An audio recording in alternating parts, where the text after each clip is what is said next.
Stoic ज्ञान ये नहीं सिखाता कि किसी को रोको, मनाओ या समझाओ, बल्कि ये सिखाता है कि जब कोई जाने का फैसला कर ले तो उसे जाने देना ही सबसे बड़ी ताकत होती है। क्योंकि जो इंसान अपनी मर्जी से गया है वो किसी की मजबूरी से कभी नहीं रुक सकता, और जो मजबूरी से रुका है वो दिल से कभी तुम्हारा नहीं होता। छोड़ना कमजोरी नहीं है, छोड़ना वो परीक्षा है जिसमें सिर्फ वही पास होता है जो खुद पर काबू रखता है। जब तुम किसी को पकड़कर रखते हो, बार बार कॉल करते हो, सफाई देते हो, समझाने की कोशिश करते हो, तब तुम अनजाने में उसे ये मैसेज दे रहे होते हो कि मैं तुम्हारे बिना अधूरा हूं। और स्टोइक दर्शन साफ कहता है, जिस इंसान को तुम्हारी जरूरत महसूस होनी चाहिए, अगर वही तुम्हें हल्का समझने लगे तो वहां प्यार नहीं, बस आदत बची होती है। लेकिन जिस दिन तुम सच में छोड़ना सीख लेते हो, बिना गुस्से के, बिना बदला लेने की सोच के, बिना ड्रामा के, उसी दिन असली खेल शुरू होता है। क्योंकि इंसान को किसी की कीमत तब समझ आती है जब वो पूरी तरह चला जाता है, आधा छोड़कर नहीं। तुम्हारी शांति, तुम्हारी चुप्पी और तुम्हारा आगे बढ़ जाना सामने वाले के दिमाग में सवाल पैदा करता है कि क्या मैं इतना आसानी से रिप्लेस हो गया, और यही सवाल उसे अंदर से हिला देता है। स्टोइक ज्ञान मानता है कि इंसान उस रिश्ते को सबसे ज्यादा मिस करता है जहां उसे बिना शोर के इज्जत मिली हो, जहां उसे कंट्रोल नहीं किया गया हो, जहां उसे आजादी दी गई हो। जब तुम किसी को जाने देते हो और अपनी जिंदगी को इंप्रूव करने लगते हो, अपनी एनर्जी खुद पर लगाते हो, तब सामने वाला ये महसूस करता है कि उसने किसी कमजोर इंसान को नहीं बल्कि एक स्ट्रांग इंसान को छोड़ा था। याद रखो, जो वापस आता है वो इसलिए नहीं आता क्योंकि तुमने रोका, वो इसलिए आता है क्योंकि उसे एहसास होता है कि उसने कुछ कीमती खो दिया। और अगर वो कभी वापस न भी आए तब भी तुम जीत चुके होते हो, क्योंकि स्टोइक इंसान की जीत किसी के लौटने में नहीं बल्कि खुद से हार न मानने में होती है।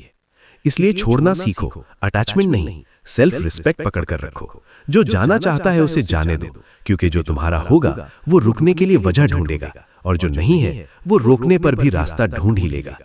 जब तुम किसी को छोड़ देते हो तब असली लड़ाई बाहर नहीं, तुम्हारे अंदर शुरू होती है। क्योंकि छोड़ना मतलब ये नहीं कि यादें खत्म हो जाती हैं, छोड़ना मतलब ये है कि तुम यादों के बावजूद खुद पर काबू रखते हो।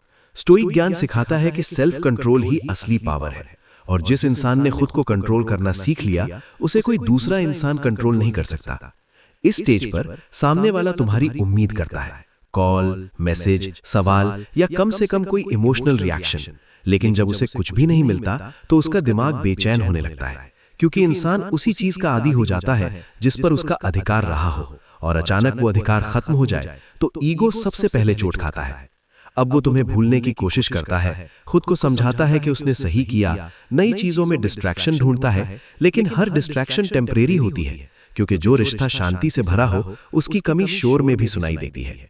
स्टोइक ज्ञान कहता है, एक्साइटमेंट जल्दी खत्म होती है लेकिन स्थिरता देर से याद आती है। इस पॉइंट पर एक बहुत जरूरी बात समझो, अगर वो वापस आए भी तो तुम्हारा काम बदल चुका होना चाहिए। पहले तुम उसे पकड़ना चाहते थे, अब तुम्हें खुद को संभालना आना चाहिए। क्योंकि स्टोइक इंसान किसी के आने जाने से नहीं हिलता, वो बस देखता है कि सामने वाला उसकी शांति में फिट बैठता है या नहीं। यही वो मोड़ होता है जहां छोड़ना कमजोरी नहीं बल्कि फिल्टरिंग बन जाता है। जो सही है वो रुकता है, जो गलत है वो अपने आप बाहर हो जाता है। और स्टोइक ज्ञान यही मानता है कि जिंदगी में सब कुछ पाने से ज्यादा जरूरी है गलत चीजों को जाने देना। जिस दिन वो वापस आता है असली फर्क उसी दिन साफ दिखता है, क्योंकि पहले तुम इंतजार करते थे, अब तुम ऑब्जर्व करते हो। पहले तुम सवाल पूछते थे, अब तुम सुनते हो। और यही बदलाव सामने वाले को सबसे ज्यादा अनईजी करता है, क्योंकि उसने जिस इंसान को छोड़ा था वो इमोशनली अवेलेबल था, और जिसे वो वापस पा रहा है वो इमोशनली डिसिप्लिन्ड है। अब तुम उसकी हर बात पर रिएक्ट नहीं करते, हर सफाई पर भरोसा नहीं करते, और हर प्रॉमिस पर पिघल नहीं जाते। तुम काम रहते हो, मेजर्ड रहते हो, और स्टोइक ज्ञान यही सिखाता है कि साइलेंस से बड़ा कोई जवाब नहीं होता। तुम्हारी ये शांति उसे ये महसूस कराती है कि तुमने दर्द से कुछ सीखा है, और जो इंसान दर्द से सीख लेता है उसे दोबारा हल्के में लेना आसान नहीं होता। इस स्टेज पर वो बार बार वैलिडेशन ढूंढता है, सब ठीक है ना, तुम बदल गए हो, पहले जैसे नहीं रहे। और ये सवाल इसलिए आते हैं क्योंकि अब कंट्रोल उसके हाथ में नहीं है। पहले तुम्हारा मूड उसके बिहेवियर से तय होता था, अब उसका मूड तुम्हारी न्यूट्रलिटी से डिस्टर्ब होने लगता है, और स्टोइक ज्ञान इसे पावर शिफ्ट कहता है। सबसे जरूरी बात यहाँ यह है कि तुम उसे सजा नहीं दे रहे, तुम बस खुद को प्रायोरिटी दे रहे हो, और सेल्फ प्रायोरिटी कभी भी क्रूएल्टी नहीं होती। तुम उसे ये मैसेज नहीं देते कि मैं तुम्हारे बिना कुछ नहीं, बल्कि ये दिखाते हो कि मैं अपने साथ पूरा हूं। यही वो मोड़ होता है जहां या तो रिश्ता नए नियमों के साथ वापस बनता है या फिर हमेशा के लिए खत्म हो जाता है। लेकिन दोनों ही हालात में स्टोइक इंसान हारता नहीं, क्योंकि अब वो किसी को पकड़कर नहीं रखता, वो बस देखता है कौन उसके जीवन में टिकने के काबिल है।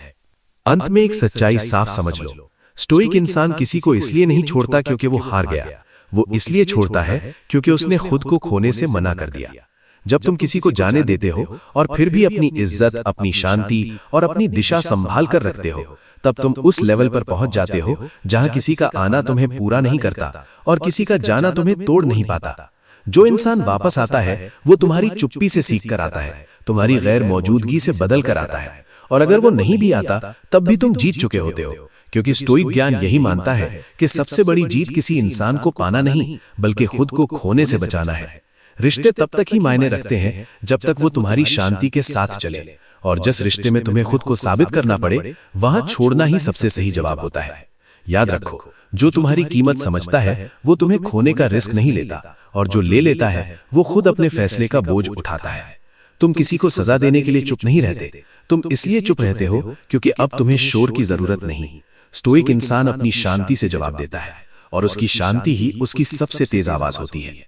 अगर तुम्हें यह स्टोइक सोच सच्ची लगी हो, अगर तुम भी अब रोना नहीं मजबूत बनना चाहते हो, तो लाइक करो, कमेंट में स्टोइक लिखो, और स्टोइक ज्ञान को फॉलो, सब्सक्राइब करना मत भूलना, क्योंकि यहां सिखाया जाता है छोड़ना कैसे है, टूटना नहीं।